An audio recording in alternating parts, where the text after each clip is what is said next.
Hello అందరికీ, అందరు ఎలా ఉన్నారు? బాగున్నారా? ఈరోజు అయితే నేను ఒక మంచి రెసిపీ చేస్తున్నాను, గారెల పులుసు. దానికోసం ఏమేమి కావాలంటే గారెలు, మసాలా వడ మన ఛానల్లో ఉంది, చూడండి ఎవరికన్నా కావాలంటే. ఇది శనగపప్పు మసాలా వడ గారెలు. ఒక 5 గారెలు తీసుకున్నాను. తర్వాత కరివేపాకు, పచ్చిమిర్చి, ఆనియన్, టమాటా, అల్లం వెల్లిగడ్డ పేస్టు.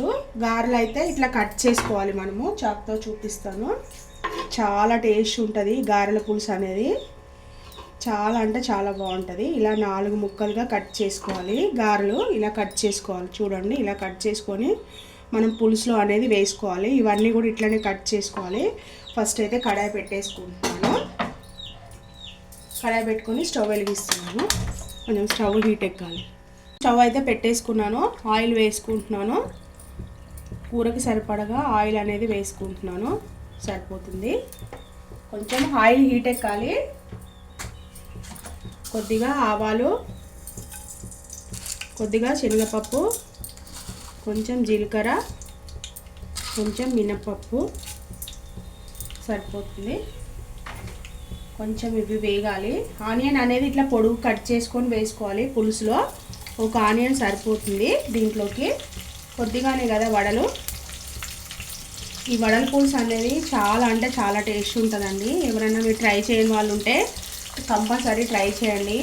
చాలా టేస్ట్ ఉంటుంది ఇది వడల పులుసు అనేది. ఆనియన్ కొంచెం ఫ్రై అవ్వాలి.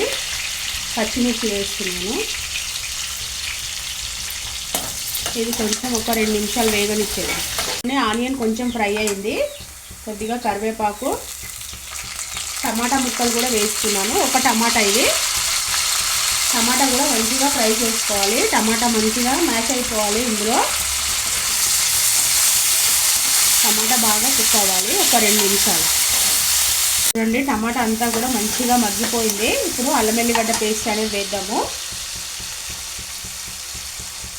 ఒక 1/2 టీ స్పూన్ అల్లం వెల్లిగడ్డ పేస్ట్, జింజర్ గార్లిక్ పేస్ట్.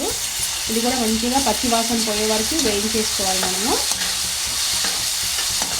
పసుపు యాడ్ చేద్దాము. ఇదంతా కూడా మంచిగా పచ్చి వాసన అంతా పోయి ఆయిల్ అంతా కూడా పైకి తేలాలి. ఒక 2 నిమిషాలు అయితే బాగా వేగనిచ్చేద్దాం.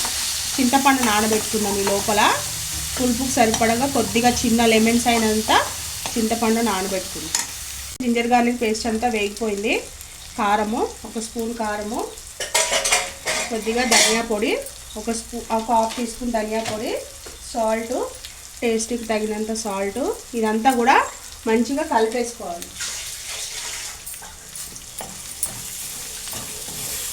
చూడండి, చక్కగా ఇదంతా కూడా కలిపేసుకొని మంచిగా ఇందులో మనము చింతపండు పల్పు అనేది వేసుకోవాలి. చిన్న లెమన్ సైజు చింతపండు పల్పు నానబెట్టుకొని పెట్టుకున్నాను. చూడండి, లెమన్ సైజు ఉంటుంది ఇది. దానికి అంతా పల్పు అంతా కూడా తీసుకొని ఇందులో వేసేసుకోవాలి. ఇంకొంచెం వేసుకుంటాను. వేసుకున్నాక ఇది కొంచెము మరగాలి. మరిగాక అప్పుడు మనం వడలు అనేది వేసుకోవాలి. ఇప్పుడే వేసుకోవద్దు. ఇంకొంచెం అయితే పులుసు అయితే వేసుకుంటాను. చూడండి, పులుసు అనేది బాగా మరుగుతుంది. ఆయిల్ అంతా కూడా బాగా సపరేట్ అయింది. ఇందులో ఇప్పుడు కొద్దిగా కొత్తిమీర వేస్తున్నాను. చూడండి, కరివేపాకు ఇందాకే వేసాను.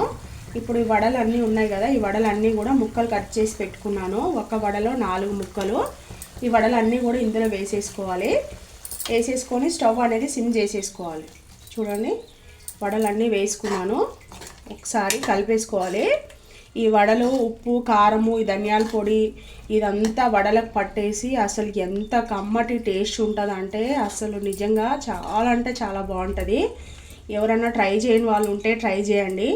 చాలా టేస్ట్ ఉంటుంది. ఒక 2 నిమిషాలు అయితే వడలు వేసాక ఉడకనివ్వాలి. 2 నిమిషాలు సరిపోతుంది. తర్వాత సర్వింగ్ బౌల్లోకి తీసుకొని మీకు చూపిస్తాను. వడలు వేసాక ఒక 2 నిమిషాలు అయితే ఉడకనిచ్చేద్దాము.